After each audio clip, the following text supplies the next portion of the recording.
Make this Christmas memorable with Goat Guns. Get the coolest miniature gun models for your collection. From historical classics to modern weapons, we have something for every firearm and hobby enthusiast. Surprise your loved ones with the gift of Goat Guns, the perfect blend of quality and detail. Shop now and spread the joy at goatguns.com. Welcome to the Human Capital Innovations Podcast. We're your source for personal, professional, and organizational growth and development, where we share original research, explore industry trends, and interview executives and thought leaders from across the globe. We hope you join us often for practitioner-oriented content around all things related to leadership, HR, talent management, organizational development, and change management. Maximize your personal and organizational potential with Human Capital Innovations Podcast.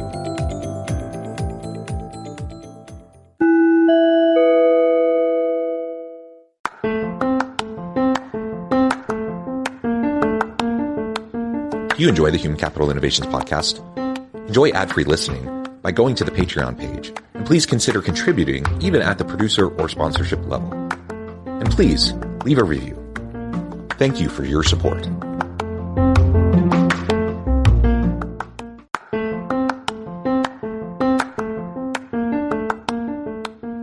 Welcome to the Human Capital Innovations Podcast. In this HCI Podcast episode, I talk with Barry Rosen about reimagining onboarding to attract and retain top talent.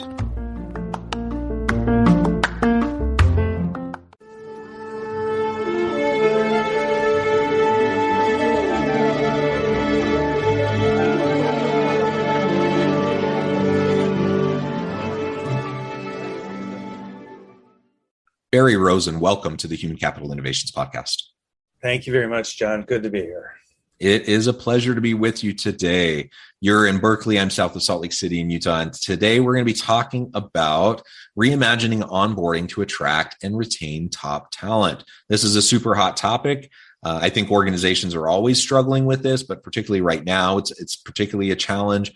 So we're going to be exploring not only how the pandemic has impacted this and the current labor market, certainly is highlighting this issue and has made it even more challenging. But we're going to talk about more generally and what we can do about it to make sure that we are getting great people on our team to help us to be successful. As we get started, I wanted to share Barry's bio with everybody. Barry Rosen serves as the Chief Executive Officer of Interaction Associates, a pioneer in creative problem solving, collaborative leadership, and group facilitation.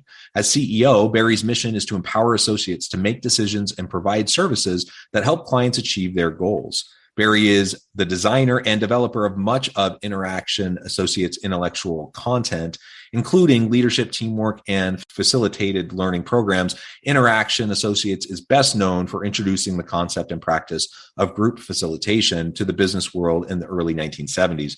For over 50 years, IA has provided thousands of leaders and teams with practical, simple, and effective programs, tools, and techniques for leading, meeting, and working better across functions, viewpoints, and geographies. What a tremendous background. It truly is a pleasure to have you. Anything else you would like to share with listeners by way of your background or personal context before we dive in? That was really heady. That was very, very good. I will say that the notion of being more collaborative, building more collaborative, inclusive environments is just really the way it is, what we have to be doing. And I like to call that collaborative intelligence. We all have natural ability to collaborate. We've been on the planet 250,000 years, and so we've learned how to do it. But over the last decade or so, and particularly with the pandemic, our circumstances, like the challenges that we face, and the technology has kind of outstripped our interpersonal skills and our just common sense about what we need. People like to be with other people. They like good relationships. So the onboarding process is the time where you really build relationships that people are committed to, so they just don't up and walk away. The other thing I just think about is that you probably noticed in your listening audience too, is like a lot of people would rather text now than talk. Mm-hmm. Very interesting thing. So we want to get people talking a little bit more and do it in ways that don't waste a whole lot of time, because people are very interested in productivity too. So I'll leave it at that. Yeah. Well, that's super interesting, and I appreciate that context. And really, what your organization has been doing for a long time is tremendous. And it all starts with a recognition that we are social animals. So you already referred to this, but we are social animals. We evolved as social beings. So we need to be able to interact with each other, and collaboration is a big piece of that. We're going to find more meaning, fulfillment, and purpose in our work when we connect with and collaborate effectively with those around us. But on the other hand, when we don't communicate well, when we don't collaborate effectively, it actually can really drive down motivation and productivity, and it can be so frustrating. So we need to learn how to do it better, how to do it well. And it really starts with getting the right people on the team in the first place. So as we go through the hiring process, that recruitment and selection process, we want to make sure that we have good processes in place to make sure that we're getting good people, and then making sure that they are acculturated to the organization, its vision, its mission, its values, and what makes it tick, so that so these individuals have a better chance of really getting integrated in to the team. And that's where onboarding comes in, right? Exactly. And you put your finger on a lot of things there, which is we're social animals. We like to connect with each other. And so we're always looking to see who's really good at conversation, who's really good at being more authentic, people who I can trust. And so these are the kinds of things that your onboarding process should include, not just the checklist of items about what people have to know about the company and what their job requirements are, but to actually have the experience of connecting and bonding with others. So we'll probably get to this, but like the statistics from the Department of Labor, 47 million people left their jobs in 2021. I assume it's going to be the same number. This is historical. It's not really the Great Resignation. It's the Great Reshuffle. People are moving around jobs. So they're not staying. A big percentage of people within the first 6 months, like I think it's 30%, don't stay. Why is that? Well, why is it? I'll answer my question, is that they're not feeling connected with other people or with the mission of the organization. So your onboarding process is really critical to model, what you want the organization's culture. I'll just leave it at that. Yeah. And it comes back to the onboarding piece, but a lot of that is just, people feeling like this isn't what I signed up for. Like I uprooted my life. Maybe I moved, or at least I made a big transition. I'm now working for this organization. I feel like there's a bit of a bait and switch, or, I feel like what I signed up for is not what I'm getting. And right now we know that employees have a lot of leverage. There's lots of opportunities. And so why stick around? They just left something, already that they so they're in that headspace of being willing to try something new. Why stick around to something new that's not working, right? And so I think all of those things just feed into it. And this gets back to how I introduced the episode for today. I know you wanted to talk about reimagining onboarding. And you just mentioned a few minutes ago about like the onboarding checklist. Now, are checklists helpful, useful tools? Sure. Is giving someone a checklist onboarding? I sure hope that's not what you're doing for your onboarding. Right. Well, it's a starter about the kinds of things that we want a new employee to know, how, what the mission of the company is, what the latest annual report data is, what who the client, the customers are, how basic work processes work, who's who in the company. There are about 20 items or so that you could list, and that over the course of the first month, you should get through those. But that's not the point. That's the content. What we're talking here is about the relationship. And how do I learn that? And say, John, if you were my new manager, like I'd want to be with you just like this if we're at a distance. I want to spend time with you and for you to tell me those things, not just to have me read something. and for us to talk about the implications of it, and for you to find out about my needs and how I like to learn, and so I really get a sense that you care. And the trick is that you really do care.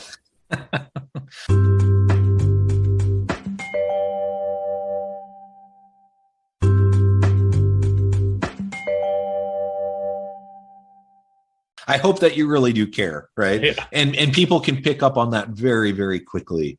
And so, did you make the hire? Say, I'm the boss, I'm the leader. I just fill a position. This new person's coming in. How I interact with them in those early days is going to speak volumes. Did I just hire this person to be a butt in a seat to fill a hole because I was stressed that I, was without a member of my team for a while, and I just needed to fill the hole? If that's what you're doing, and if that's the way you're approaching this person, they're going to feel objectified. They're going to feel as though, their own unique talents and skills aren't going to be utilized.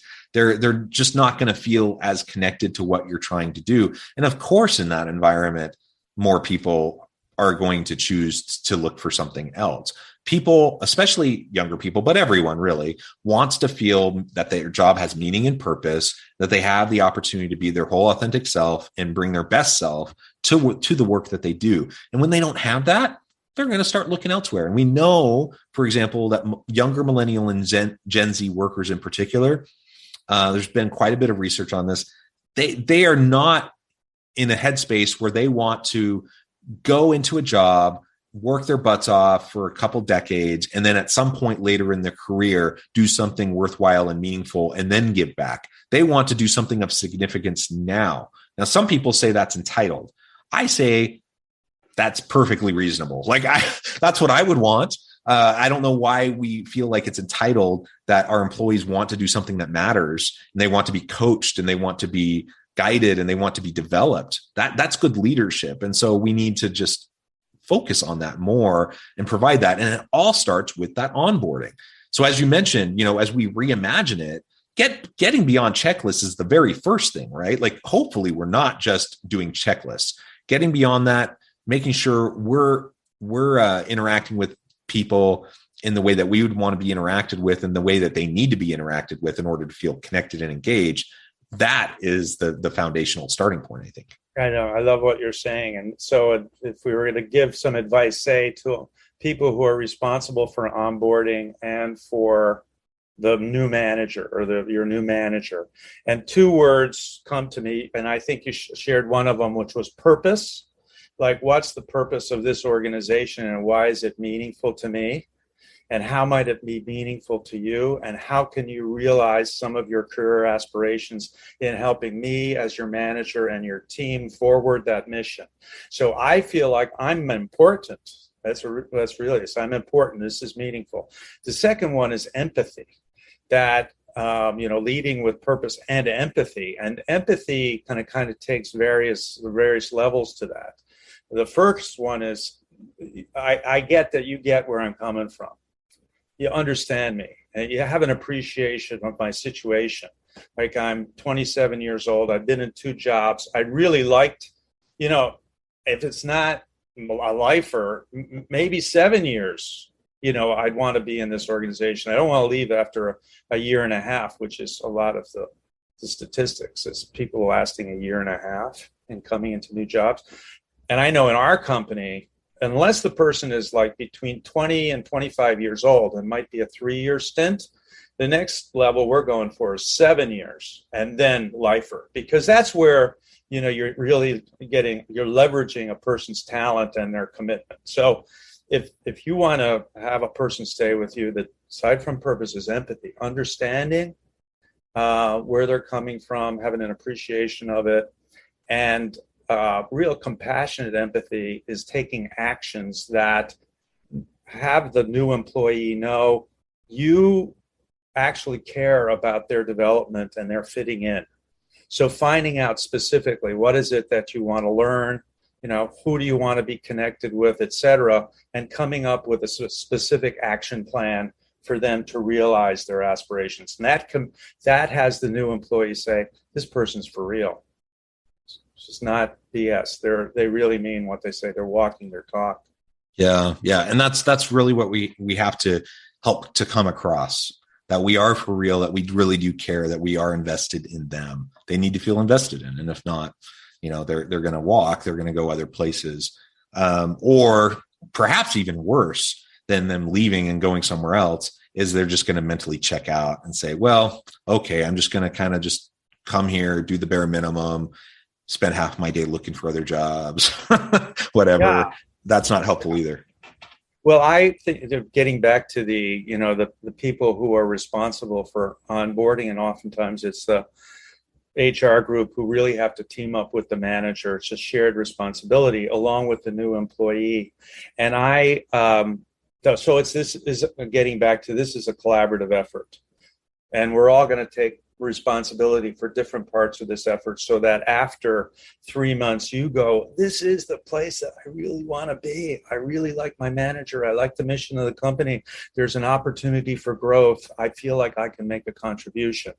And a great way to start that is with a cohort of other new employees and who are going through the same process, which has markers along the way that you can celebrate and get a sense of, yeah, I really accomplished that. And I've met other people in the company that are also newbies, and we're all going through this together, and our managers are all involved, and the HR people are there for support.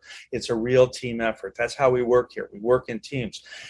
People who are under 30, like my son said to me, I've been working in teams since I was in kindergarten. You don't have a lot to teach me about collaboration. Of course, he's got a lot to learn, but that's true. Younger people have learned to work in teams. So demonstrate an effective team learning process for the onboarding. Here are the 10 things that we want everybody to learn, and here's who's going to help you learn, and we want you to work together to learn those things. So we're in it together. I'm not by myself.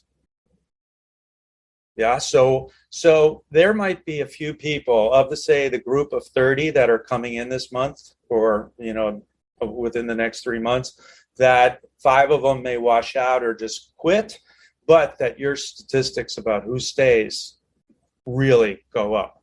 And if you can do those things, demonstrate that as a manager that you really care, connect them with the mission, connect them with the new cohort, connect them with their team, and talk about, why are we doing this? Why is it important to me? And that last thing along the way is demonstrate effective, accomplishment. Recognize accomplishment. Not like, oh, he showed up at work, let's reward him. But real things, how people supported me in moving along the way. And so then you're also creating a kind of a culture of appreciation. And we like that. Every human being needs a dose of it every day. Yeah. I really like that culture of appreciation, never suppressing a kind thought, making sure that, you're coaching people, which means sometimes there's constructive feedback involved. And people, especially early on, they want to know what they're doing. They want to know what they should be doing. They want to know if they're not going the right direction. So coach them, mentor them, guide them, give that feedback, but also be healthy with the praise. And show the gratitude. And when you see them doing something well, let them know it. And don't just assume that it's all, don't take it for granted that they will understand that you appreciate what they're doing. I think it's especially for new people. And I suppose it depends on personality type, but most new people are craving that. And especially there's certain personality types where they just need it because they're constantly so hard on themselves that unless they're getting it, they're going to feel like they're not doing well. Yes, that's great. And then that word feedback, of course, when people think about feedback, it means I screwed up and somebody's going to tell me, that how I screwed up. And for a lot of people, most feedback is I wanted to give you some feedback, which is essentially I've got a problem and my problem is you. So I want to tell you about it. As distinct from that, thinking about feedback is really a form of love. It's a way to help somebody improve. So getting good for managers, getting good at feedback, which is, this was the expectation, this was the behavior, this was the impact, and here's something you can do differently. Or if it's affirmative feedback, this was the behavior, this was the impact, and I really appreciate it because, that's really making a difference for our team. So not a lot of fluff around the sides. Just get really good at giving both affirmative and I call it reconstructive feedback.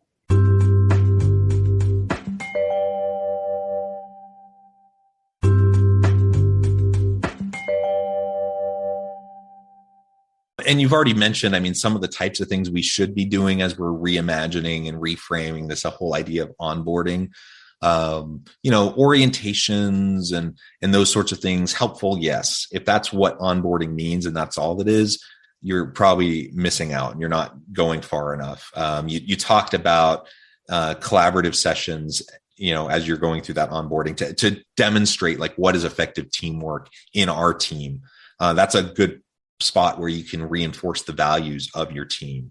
And what it means to create a psychologically safe environment, for example, for people to provide input, to challenge each other, those sorts of things. Like you can say that all day long, but until people actually start to see it, it's going to be hard for that to really click and to stick with them and to even believe it, because they may think, well, yeah, of course they're saying that, but in practice, they're going to be reserved and careful until they have evidence that that's actually what you want and how you're going to be rewarding people and or punishing people based on how they engage with each other. So looking for those opportunities for kind of a collaborative team-based approach to your onboarding, I think is really great. I know one thing you talk about is cohort learning, why it's important in onboarding. And I'm wondering if you could tell us just a little bit more about that and how we might set that up.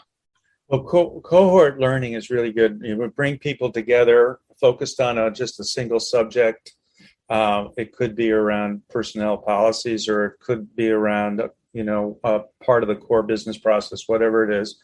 And they're coming together, and it allows the opportunity for the manager to connect with them around something that's important for their work, to learn with them.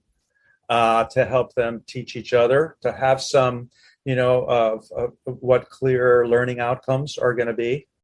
The opportunity for that is not just for collaboration. So like we're all getting through this together, but for reflection and providing in a learning environment the importance of slowing down and reflecting. It also helps build listening skills, what we call listening as an ally, when you're really teaming up with someone so that they really understand something and take action on it. And you can also attach that cohort learning with the practical outcome.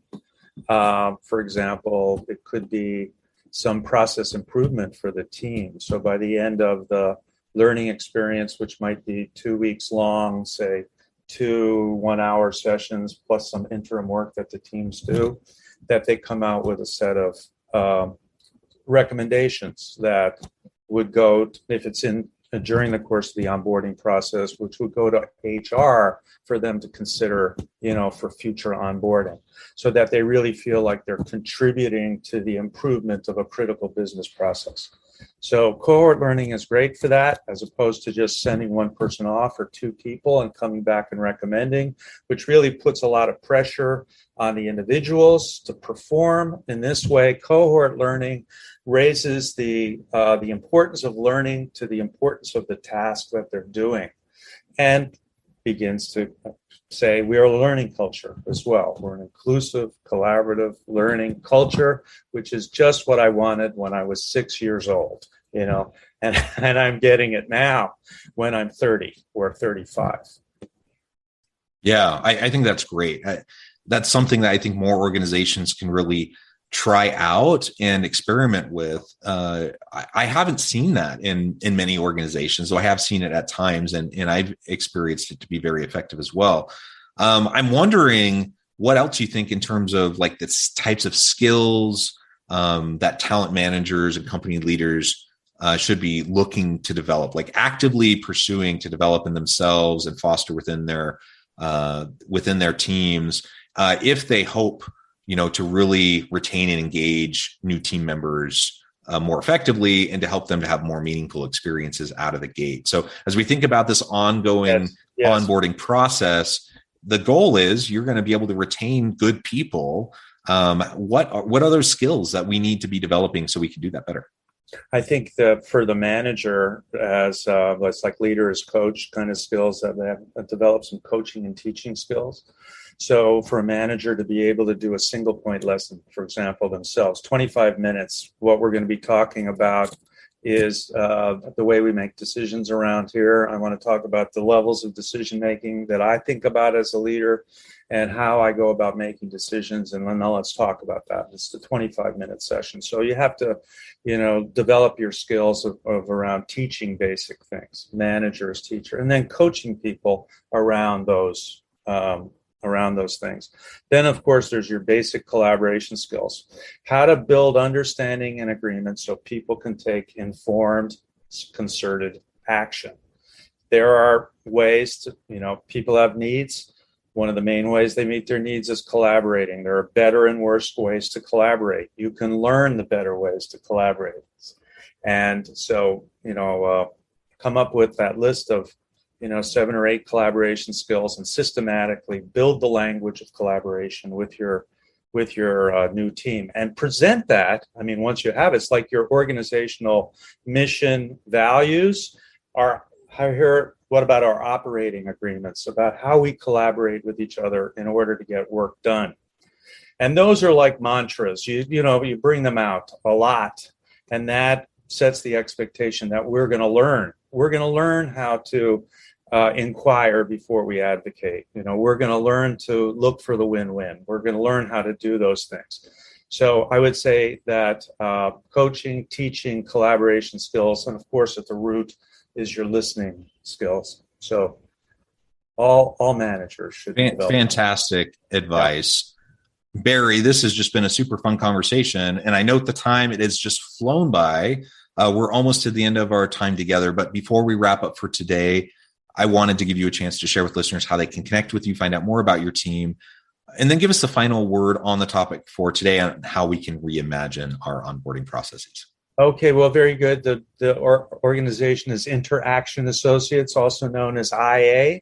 Our mission is to help people work better together. So not only do they achieve their practical results, but it also enables them to realize their more noble aspirations. That's what we want to have as workers. So that's what our mission is. And we teach collaborative leadership, group facilitation, and by that I mean task-focused problem solving. We have a lot of programs on inclusion, on strategic thinking, etc. Both short courses, long courses, in person, online. You can get to us by simply looking at our website, interactionassociates.com, and you can connect with someone there. Our mission is to help you work better with your team. So we want to find the best solutions for you, even if it's not with us. Getting back to the topic of today, I would say I'll leave you with the idea that the onboarding process is a collaborative process that requires shared responsibility between HR, the manager, and the employee. You're a team that's going to help someone move through this process their first 3 months, and at the end of it, they're going to go, this is the place that I want to be. And for those that don't want to be there, you don't want them there anyway. But that first 3 months marker, you should really be able to tell whether that you want that employee to stay. And then just really take care of them in their learning process, because people want to learn, they want to be included, they want to work with others. So create processes that enable those kinds of needs to be met. Yeah, well said. And it's a shared process, just to reiterate what you're talking about. So many great insights, great wisdom, Barry. I really appreciate you taking the time to share your experience and your insights with me and my listeners. I encourage listeners to reach out, to get connected, find out more about what Barry and his team can do for you. As always, I hope you can stay healthy and safe, that you can find meaning and purpose at work each and every day. Hope you all have a great week.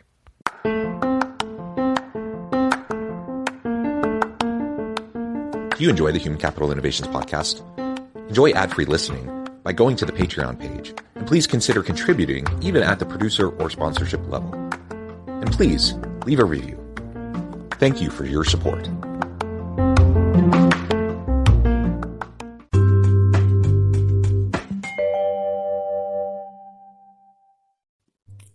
Thanks again for joining us for this episode of the Human Capital Innovations Podcast. I hope you stay healthy and safe and that you have a great week.